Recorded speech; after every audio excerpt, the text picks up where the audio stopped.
Hi everybody, it's Claire back with another art journal video. So I'm in the craft journal again, working on a double page spread.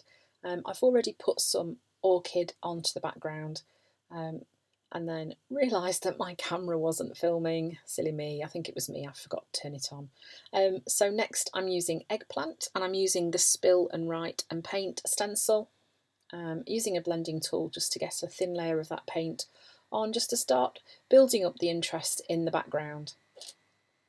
You notice that I've managed to leave some space in the middle, some of the craft showing. We'll see if it's still there by the end. Maybe some of it will be. I have this urge to fill things in, I don't know why.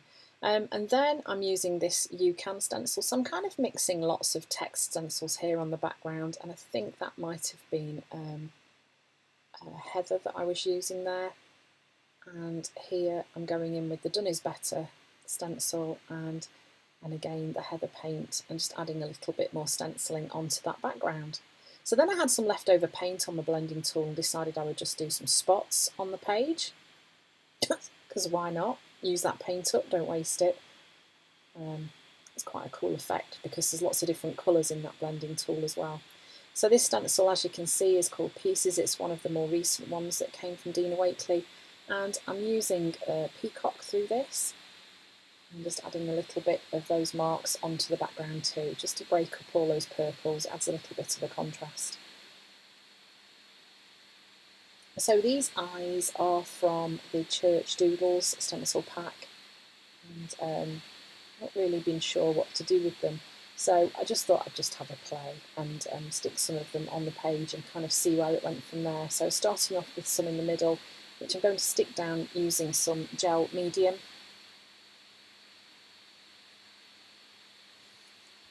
I have found that my brushes get really clogged with the gel medium, but actually the Murphy's oil soap is brilliant at getting brushes clean. So if you are using acrylic paint and gel medium, and I do wash my brushes, but even so they do still get quite clogged up, the Murphy's oil soap, I can't recommend it enough. It doesn't smell the best, but it does a brilliant job.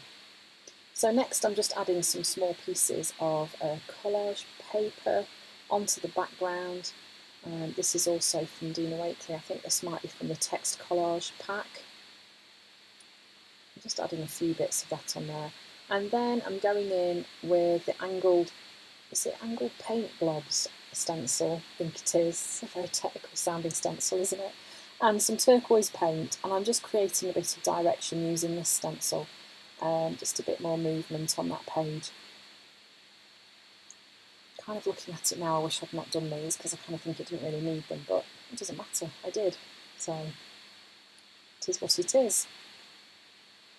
So then I decided I would add more eyes on there because the two in the middle just looked kind of lost. I even toyed with drawing a face around them, and then, that is something you could also do.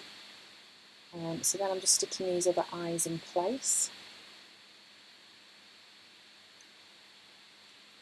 This was one of those occasions where I didn't have a plan to start off with, and it kind of evolved.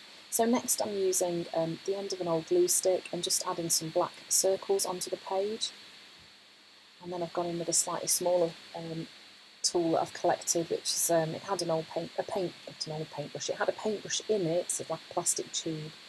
And here I'm just using the Signo Uniball and adding the whites to those eyes, and you can see it really pops them out of the page. Quite piercing now, aren't they? So if you want your eyes to be a bit more dramatic, add the whites in. It's a really easy way to do that, to achieve that bit more dramatic look.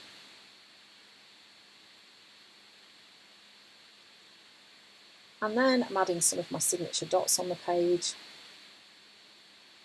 starting off with a large Posca pen and then going in with a smaller Signo Uniball. Just softens up those dots a bit, kind of blends them down a little bit.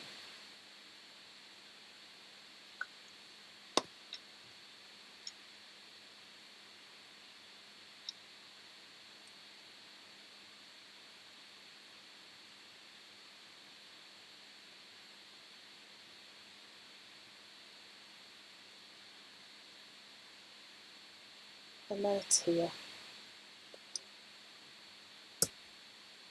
The reason for the tear, it was kind of reflecting something I was feeling a little bit emotional about. And that is one of the reasons that I do art journal, is because it's a way of releasing stuff that's going on inside. And this quote also sums this up.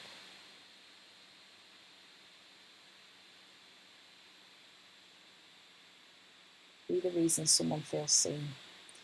I guess we've all had those times where we've been feeling invisible, and this wasn't particularly something I was feeling myself, but I was feeling it for one of my lovely kids. Can't always protect your children from everything, can you? And it's hard. Anyway, there we go. So that's what this was about. Everything is fine, by the way, so don't worry. But you know, you have these moments in your life where you're a bit consumed with worry about one particular thing, and that moment passes and things are okay. So here I'm just going over that lettering with the white pen, and it just pushes that away a little bit. And that is the finished page. So lots of busyness going on in the background. I actually managed to leave some craft space as well, which is incredible. So thanks for watching. I hope you've enjoyed the video, and I hope to see you again soon.